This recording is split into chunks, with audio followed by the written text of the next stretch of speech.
Thank you very much. I would like to begin by thanking the College of Public Accountants for inviting my organization, IESBA, the International Ethics Standards Board for Accountants, to come here today.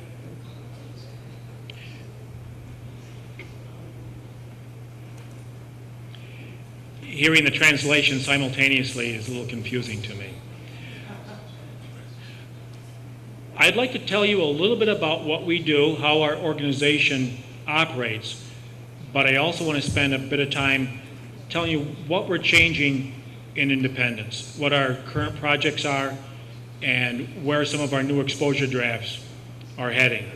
But let me start out by saying IESBA is the ethics committee that writes the standards for practices of multinational accounting practices. So if in your firm you're dealing with two or more nations, two or more jurisdictions, and you must comply with the international accounting standards and the international auditing standards, then the ethics body is our body, IESBA.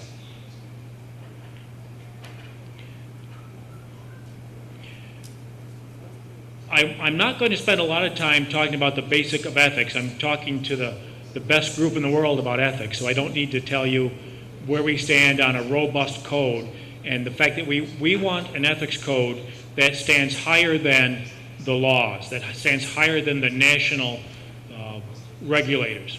And that's IESBA's goal, is to have some type of a code, particularly in the area of independence, that goes beyond what are the minimum standards.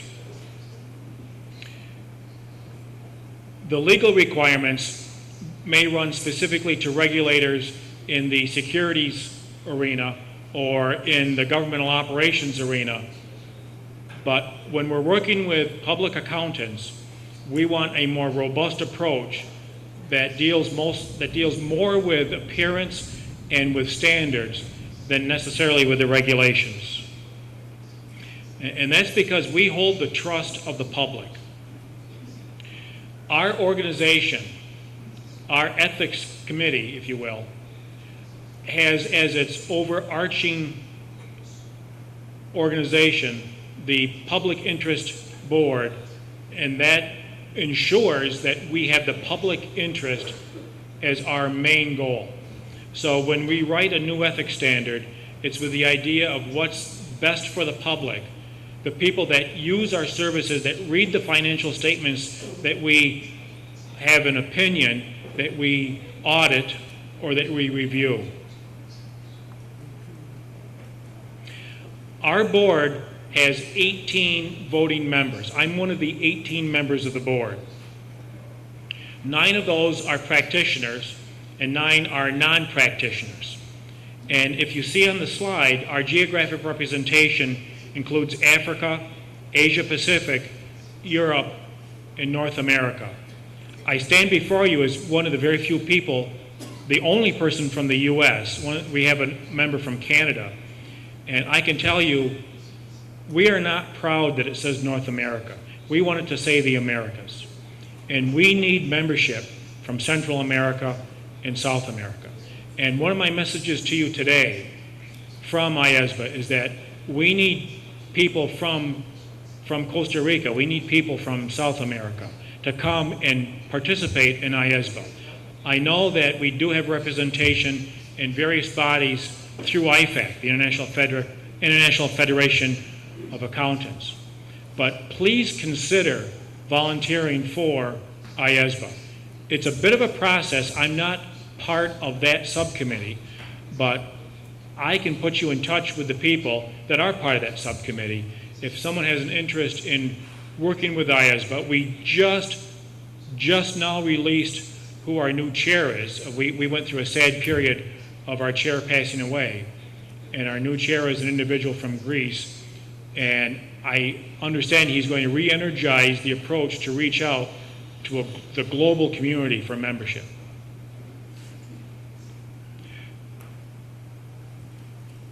The Public Interest Oversight Board is the organization that looks at our work and basically says yes or no. If we have an ethics change, it has to be approved by the Public Interest Oversight Board. And these include members from the Basel Committee on Banking Supervision, the European Community, the Financial Stability Board, IFIR, which is an organization of international audit regulators,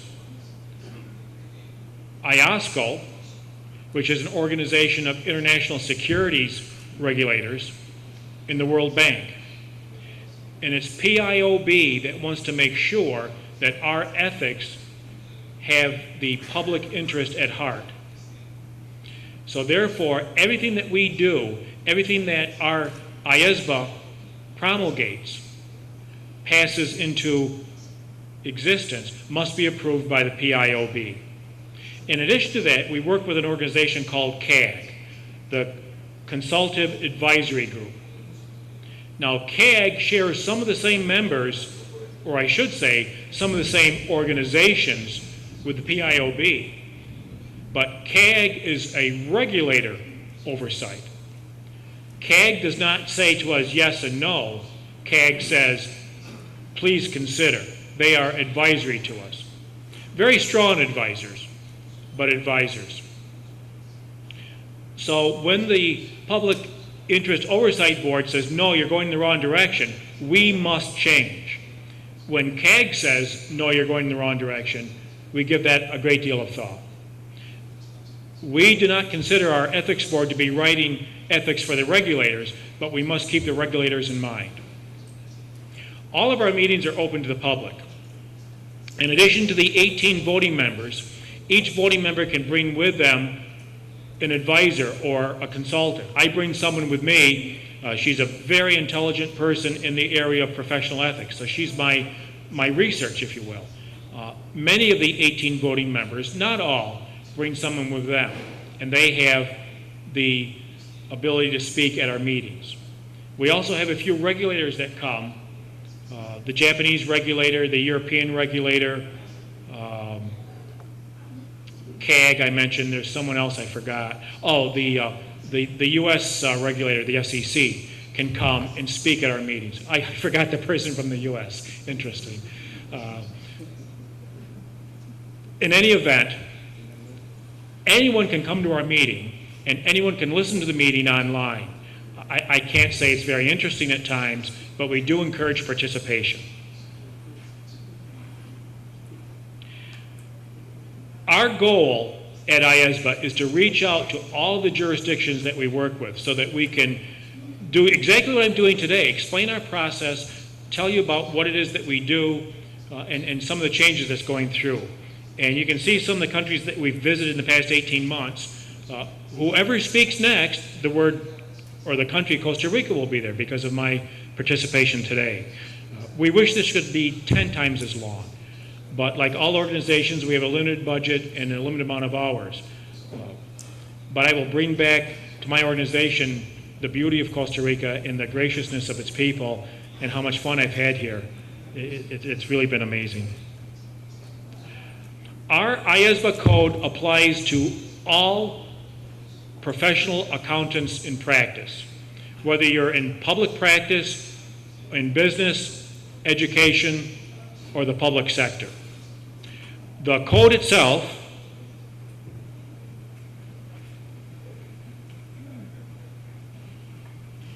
is actually quite small.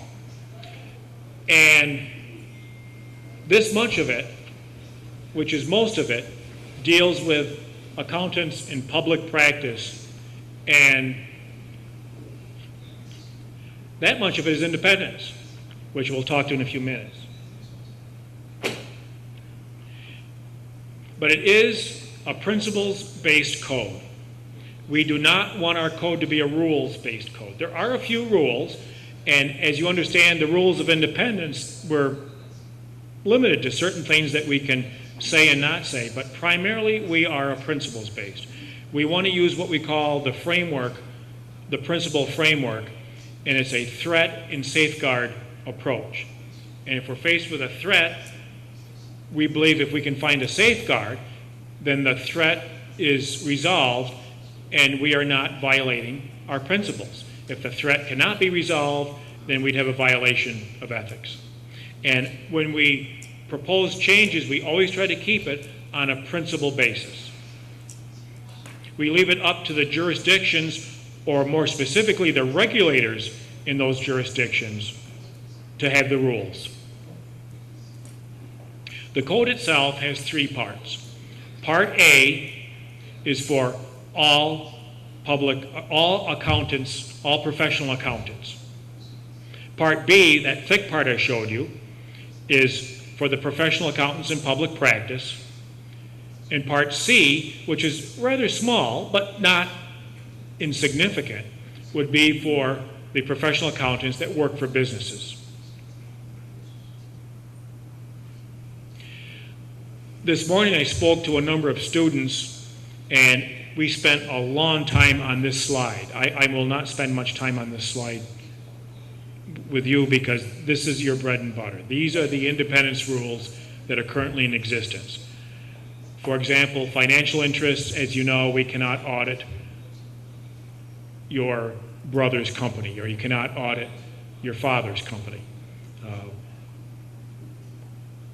You can't own stock in the company. You can't have loans with the company.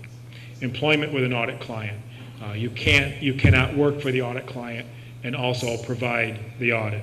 The very typical rules. Law and association I'll talk about in a different section because there's some big changes coming. Provision of non-assurance services. There are changes coming, but not quite so big. But if I could spend a few minutes talking about where the jurisdictions stand. There are some countries that have more than one jurisdiction. As an example, the UK has two jurisdictions. By that I mean there are two separate organizations in the UK that issue professional licensing. In the US, there's just one jurisdiction. In Canada, there's just one jurisdiction. So when I say jurisdiction, I don't necessarily mean one country, but in many cases I do. And we have 147 jurisdictions that have agreed to our ethics code in one form or another. And that includes 24 of the largest international accounting networks. So I believe the percentage is 98. I think 98% of all audits of transnational organizations are done by accounting organizations that, through their jurisdiction, have approved our code. Of course, we want 100%. I'm not sure we will get to 100%. We'd at least like 99%. We are not the enforcers. IASBA writes the code, but we do not enforce the code. It's up to the individual jurisdictions to enforce the code. This morning when I spoke to the students, one of the regulators from Costa Rica spoke first and talked about some of their efforts through enforcement. 84 of the jurisdictions have adopted the code. This means the code that's written word for word is the code in each of these 84 jurisdictions. You'll notice that neither Costa Rica nor the US is in that list. You'll find that we're actually together in a couple of slides later. 14 jurisdictions have committed to adopt the code. They're very close to passing in their own jurisdiction approval of the current code in its full existence. We have 15 jurisdictions that have based their code upon the IASBA code. That means that it's essentially the same, not necessarily word for word, but essentially the same. 19 are in convergence, and you'll notice here is Costa Rica and here is the US. Convergence means that your code in Costa Rica and my code in the US will not be less stringent than the IASBA code. There's a little asterisk by the U.S. because we have something unusual called the SEC, the Securities and Exchange Commission, and that's a governmental organization that has some very specific rules, and we can't change them. We cannot change what the government's doing. But all the audits outside of their control, we are in full convergence, as are the other nations listed here. And these are seven jurisdictions that have a national ethics code. By that I mean by law, by legislation, they have a code. And they still participate with the IASBA, and they still ensure that it will not be less stringent, but it is controlled by the government, not controlled by our profession. And we like to show that of the G20 nations, 17 are in either full compliance, adopted, or are committed to adopt. But here's what I really want to talk about today. What are we doing with independence? And how are we changing the code? The next change will be in an area called NOCLAR. Now, our definition of NOCLAR is a non-compliance law or regulation. So, if you as the auditor, or if you as the professional accountant working in a business sees that your employer or your client is violating a law or regulation, what do you do? Our current rule says you have three options. If you notice that your client or your employer is violating a law or a regulation, number one, you bring it to their attention and ask them to change. Number two, you bring it to the attention of someone directly above. You go up as high as you can go, tell them of the violation, and what can you do to change. And sadly, the third is you resign. And that's a very harsh rule. It's a very difficult rule to resign from your client or to resign from your employment if you see a non-compliant act with a law or a regulation. Recently, in the European community, they are pushing rules that would say there'd be a fourth option, which would be to tell the public. The problem with telling the public in our profession is we have another rule that says you cannot disclose client confidential information. So if, as an example, in an audit, you see that your client has violated a securities regulation, and you tell the public, in this case the securities regulator, in many jurisdictions, that's a violation of the ethics code for disclosing client confidential information. It probably will cost you your job, and you may have a difficult time getting another job in the accounting profession because of this violation. What we are doing with this new pronouncement is we're saying, if you work in a jurisdiction where there is protection, so that if you do disclose the violation to the public, then you should consider that as a fourth option. If you cannot get your client or employer to correct the violation, if you cannot go high enough up to stop the non-compliance, if resigning does not work, consider telling the public, providing you have the protection. The protection of law and the protection of lawsuits, of being sued in a court of law with monetary damages. However, if you do not have that type of protection And the protection must be legislative. It must be protected in the body of law. If you do not have that protection, then our new code is saying, do not consider that. There's also some smaller changes in the area of non-compliance. The exposure draft was issued, we've got comments back, and we're about to issue the final standard. We have had 3 roundtable discussions around the world to get feedback to see if this is a viable change.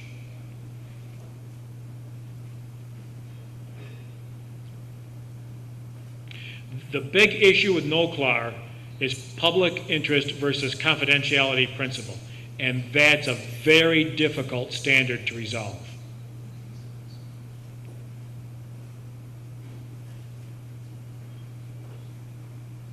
Good, I've covered that. Oh, just to say that we expect to reissue this on January 2015. One thing in the ethics business, a few months off is like tomorrow. It just, time goes by so fast when we write these. Law and association. I am working on this particular project. Law and association has to do with how long you can stay with your audit client before you violate independence. Now, this is for listed entities. These would be for your audit clients that are owned by the public, stock which is traded publicly. The current rule in IASBA is that you can be the key audit partner for 7 years, and then there must be a cooling off period for 2 years. We believed at that point when the ethics rule was drafted that 2 years was long enough for a cooling off period so that we did not have a familiarity threat. If you work with the client for more than 7 years, the belief was that you would be too familiar with the client and potentially be willing to accept less than standard information, perhaps bend the rules or overlook certain issues. Familiarity could possibly cause some ethics issues. So we had a 7-year on and a 2-year off, and it was for the key audit partners. We also discussed what effect it would have for the peer review partner, for the quality review partner. Some jurisdictions say peer, some say quality. But the quality review partner, should that also have a 7-year on and a 2-year off?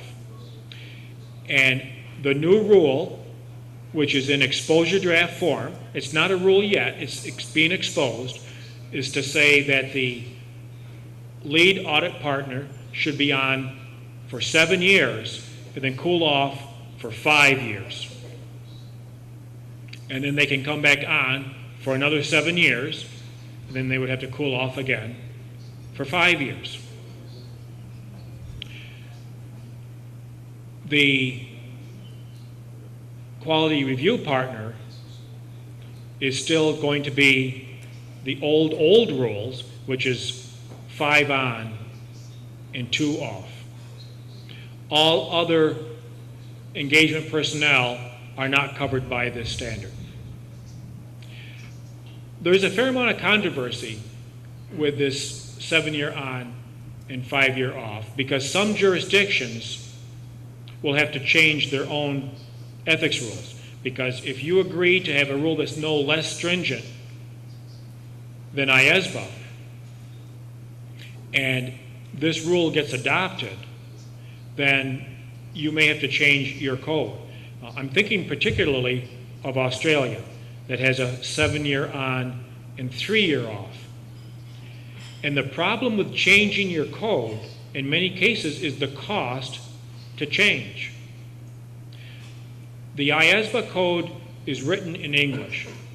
So Costa Rica would have to translate the code, and then if our change in the cooling off period requires you to change your code, that would be another change, another cost involved in a retranslation. And that does become costly. And we are very sensitive to that. We have yet another task force I'll talk about in a few minutes. I serve on that as well, that deals with this whole structure of our code. The reason that we did the Law and Association change is CAG, the Consultants Advisory Group, came to us. These, again, remember, are the regulator oversight board, and said that our rules were too lenient, that 7 years on, 2 years off, then 7 years on, in reality is 14 years on and 2 years off. And CAG wanted us to make the cooling off period longer. Although we do not have an official position at this point, it appears that CAG is in agreement with 7 years on and 5 years off.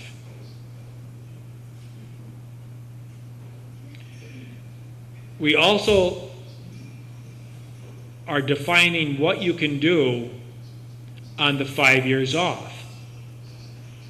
The first 2 years, you can do absolutely nothing with the client. You can still be with your accounting firm. You can still audit other clients, but you can do nothing with this particular client.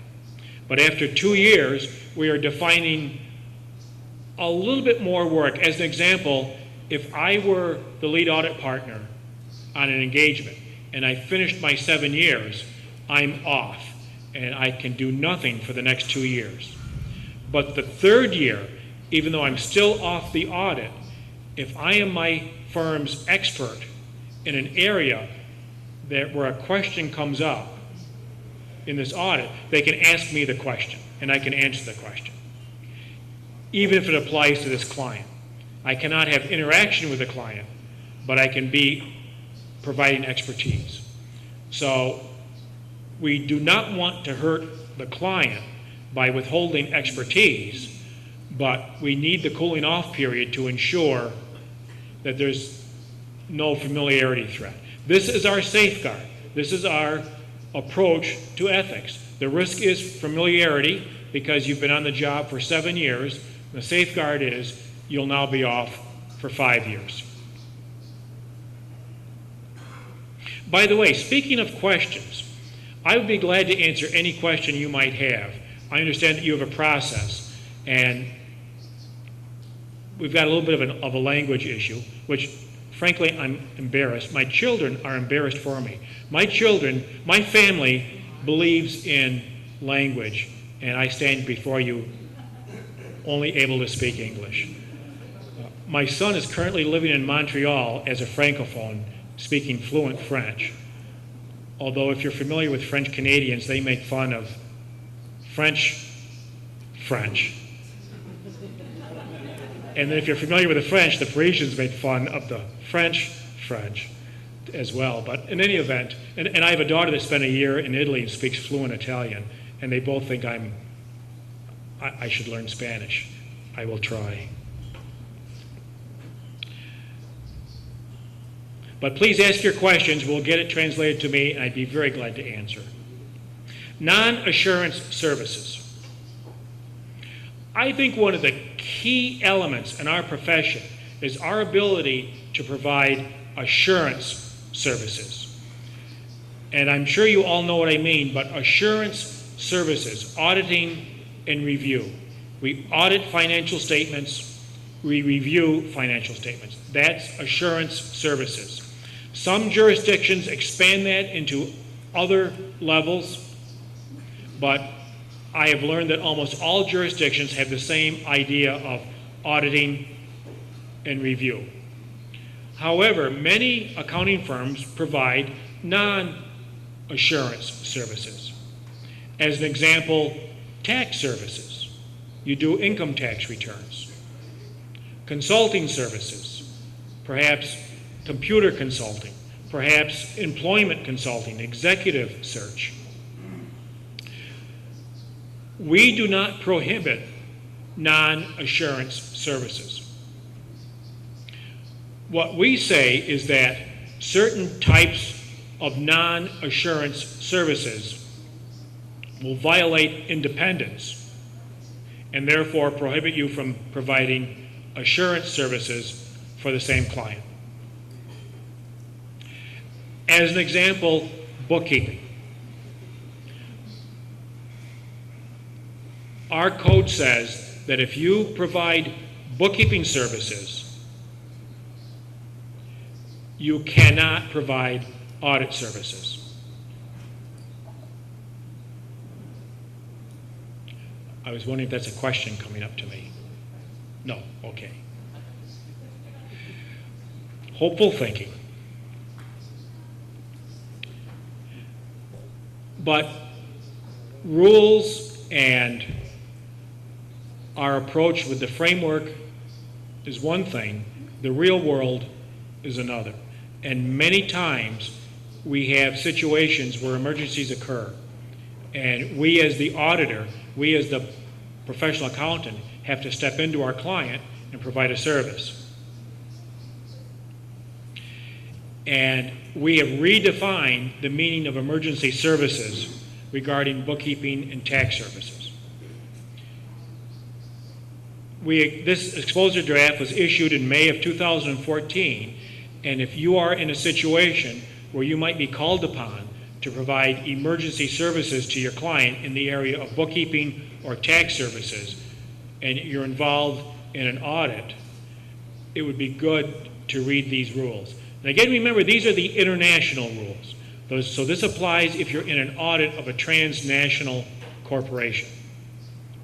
So be aware that the rules on emergency services are changing. They're becoming a bit more strict. It'll be a bit harder to overcome. However, we are redefining routine and mechanical. So if you are providing bookkeeping services that is routine and mechanical, and I will tell you what my definition is. This is not necessarily the official IESBA definition, but this is how I define so that I can understand what I'm doing. Routine and mechanical to me means I'm not making any decisions. I'm doing some accounting work to help my client, but that accounting work is not providing a decision. The client makes the decisions. I'm doing the accounting work. If it's routine and mechanical, you are fine. You are okay. No violation of independence. However, in our profession, there's always a however. You need more safeguards. So if you are providing routine and mechanical bookkeeping assistance to your client, a client involved in an international practice, you should document that the client is accepting your work, is accepting the routine and mechanical. The client's making the decision, not you. Documentation is so important in the area of professional ethics. If you don't document, it does not exist.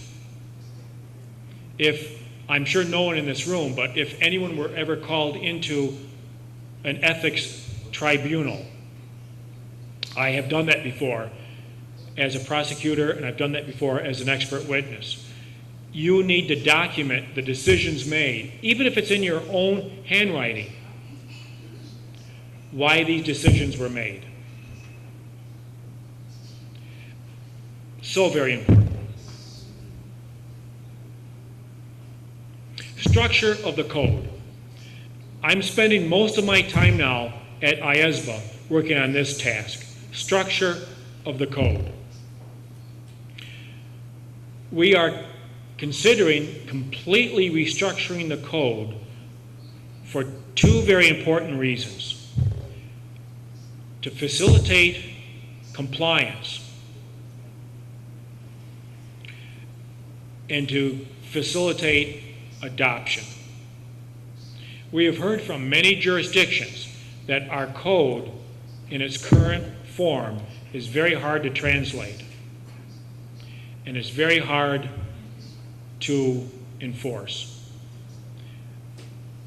The jurisdictions from the public point of view struggles with the translation and the adoption. The regulators struggle with the enforcement. Because we are a principles-based code, the regulators find enforcement to be a bit challenging. Because our goal at IESBA is to have 100% adoption, we want to listen to the jurisdictions telling us why it's difficult to adopt our code, why it's difficult to translate our code, so that we can have more and more jurisdictions approving our code. We have the vast majority now, but we want everybody, because it's a global economy, and we think that we will have the most success and the best economic conditions both for the world and within our own profession by everybody working on the same code of ethics. As an example, we've heard from the Chinese jurisdiction that it's very difficult for them to translate from English to Chinese in certain situations because we're using words that in English have one meaning, but when translated to China can have a different meaning. So we're getting assistance with our Chinese interpreters to make sure that we have a clearer language. I used the word violation a few times earlier, and we heard from one of our Spanish interpreters that the word violation could possibly mean rape. So we are not using the word violation in the code. We're using non-compliance. And so far, we've not had anyone complain other than, what do you mean by that? Once we explain, non-compliance seems to be a better term. And that's what we're looking for. As a boy growing up, I thought there were only about 5 or 6 languages. English in the north of America, English in the south of America, English in the west of America. People in the U.S. are so naive. And once we travel out into the world, not only are there so many languages, but there's so many dialects and so many accents. Our job is impossible, but we would like to make it at least passable, at least adoptable. We're avoiding the word clarity because, although you'll see the word clarity on my slide, officially we're avoiding the word clarity because we had a clarity project a few years ago that met with a limited amount of success.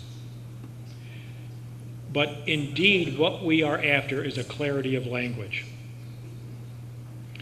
And to restructure the code in such a way that for those professional accountants not in public practice, you will not throw out our code once you turn to the independent section.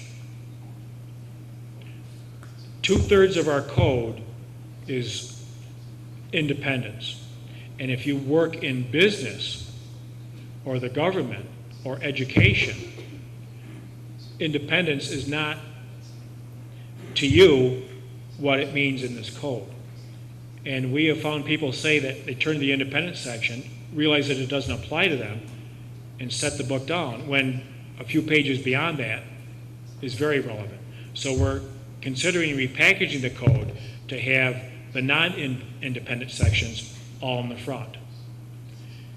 We're also considering, as an example, in the UK, they adopted our code except for the independent section, and then they used their own independent section. So it might make it easier for various jurisdictions to piece out pieces of our code. Because remember, what's our ultimate goal is to improve the ability for all of us in a global situation to work together where we share clients. Because the day of the client only doing business in the local jurisdiction is, I'm not saying coming to an end, but significantly being reduced. So much now is being done internationally, and we want a code that is shared across all the borders. We sent out a consultation paper in October of 2014. Well, that's a year ago, isn't it? No, that's now. That's right now, October 2014. And you might ask yourself, what's a consultation paper? I asked myself that same question when they suggested it. We're just asking for help. We're asking you to read our thoughts and give us some comments. Point us in the right direction. Because it's just not a case of changing the order of the code or changing a few words. And we really need your help on this. And if I have any message today, is to ask for that help. To see how best we can rearrange, restructure the code so it works best for you.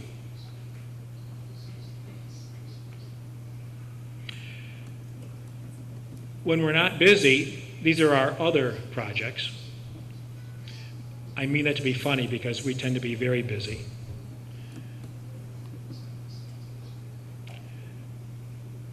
We are working to raise the quality of our code, to promote and facilitate adoption with the remaining jurisdictions. This is very important. Trying to stay relevant with the practice of professional accounting. Professional accounting is dynamic, and it changes in different jurisdictions at different times, but eventually we find a lot of commonality. And we don't want to be the last piece to change. We want to be in time.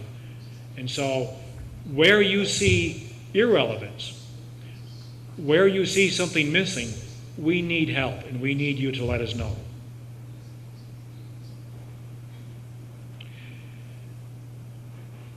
We are also looking at creating some new projects, and one of them is to review safeguards in the code. One of the biggest complaints we received last year from accountants just like you is that our code does not provide enough examples of safeguards. It's very easy for us to say, if you've got a risk, find a safeguard. But we don't tell you what the safeguards are. And so we are about to start a project to recommend some additional safeguards. As an example, I mentioned earlier, if you're doing some emergency bookkeeping for an audit client, document what that is that you are doing and have the client approve, because it's the client making the decision, not you. That's a safeguard. If you have been the lead audit partner for 7 years, and now you're in your 3rd year of cooling off, you have the right to give advice. Document that that advice went to the lead audit partner, not to the client, because you cannot have the relationship with the client at that point. That's documentation to show that you have a safeguard. We are also opening up in the area of collective investment vehicles.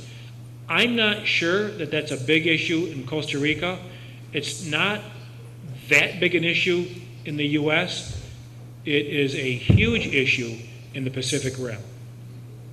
And our member from Singapore, who oddly enough is the vice chair, thinks that this is, I say oddly enough because this is his pet project. This is being pushed because we have very little on collective investment vehicles. We are also reaching out to the academic community. I mentioned this morning I spoke to some students and college professors. I love doing that. I like to say I am a college professor. I'm on sabbatical because I'm doing this international ethics work. I take my hat off to college professors. It's hard work, low pay, but great satisfaction. And we're trying to engage with the academic community and use their resources.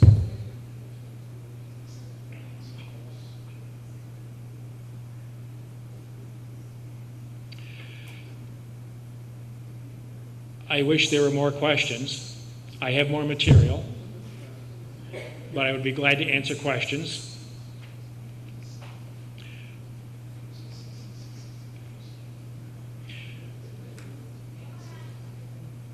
While we're looking for more questions, let me talk about another work plan that we have,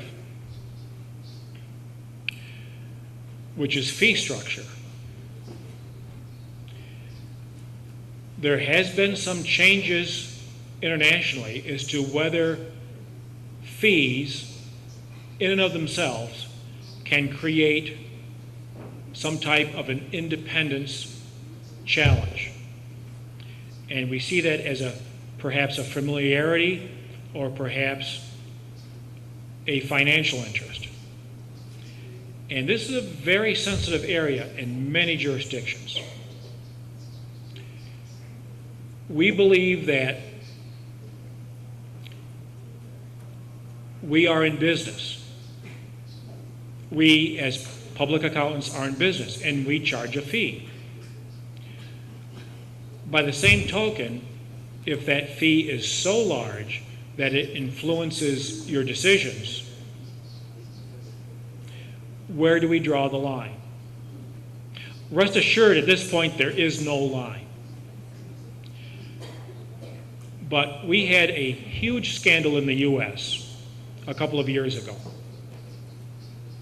It touched very close to me because the accountant that was involved in the violation of what we call the Ponzi scheme, it was an investment vehicle that actually had no substance.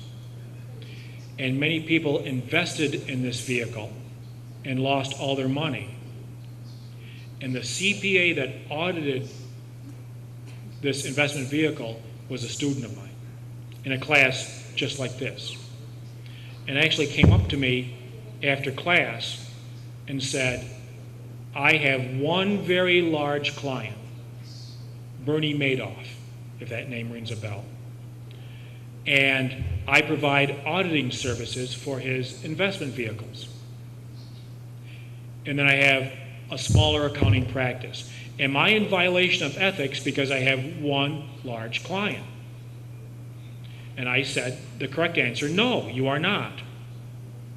However, I don't think he listened after that. However, you must be independent. There's still integrity and objectivity. It's for the public interest. You have to do all the audit procedures. You have to be vigilant about your independence. He was not vigilant. He violated many independence rules. He violated many audit pronouncements. I was not involved in the investigation, but I can tell you that he actually did not do an audit. He just accepted the client's work at face value, which turned out to be false. And millions and millions of dollars were lost, primarily by retired people and by labor unions. In the US, those are two extremely strong groups.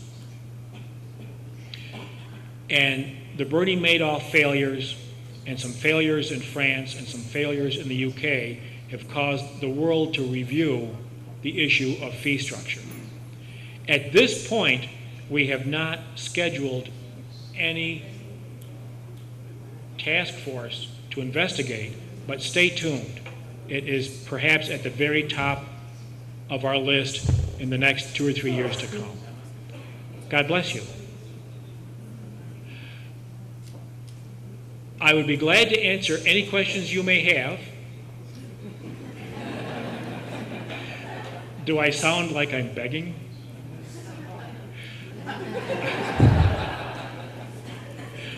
My time is up, but I can stay a few minutes if there are questions. And if you'd rather ask one-on-one, we'll struggle with the language. Oh, we do have a question.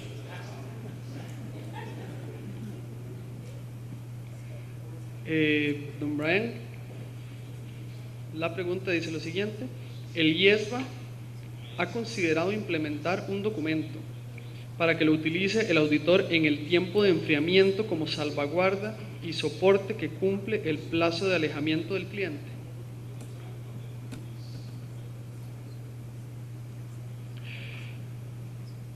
Yes.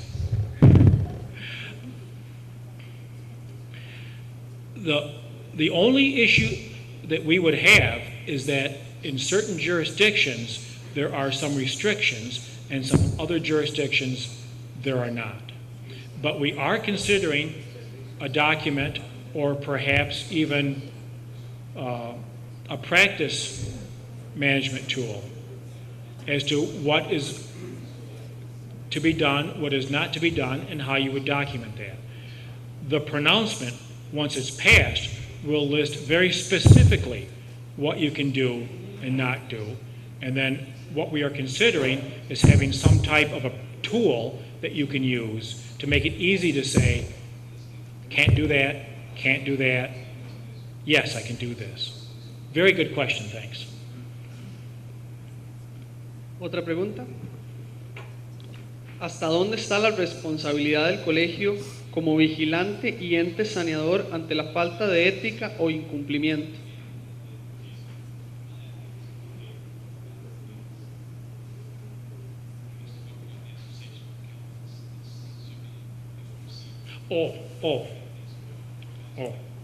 Got it. That's really a question of enforcement.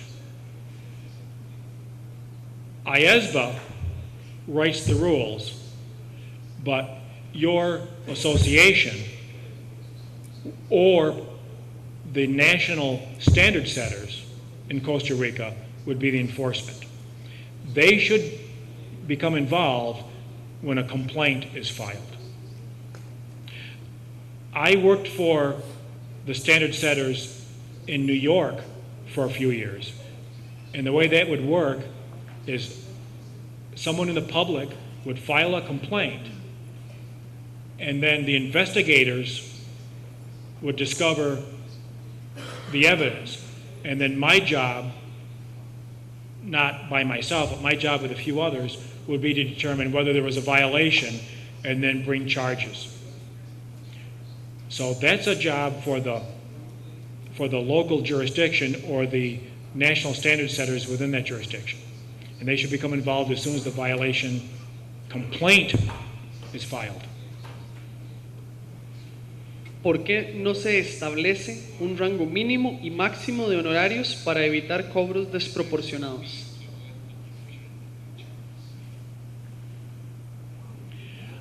I love that question because I'm one of the loudest complainers of that very issue. How can you do that? My job today was to advise you of what's going on, not necessarily to get you on my side, but that is a very true question. And in a capitalistic economic system, I think it's an impossible task.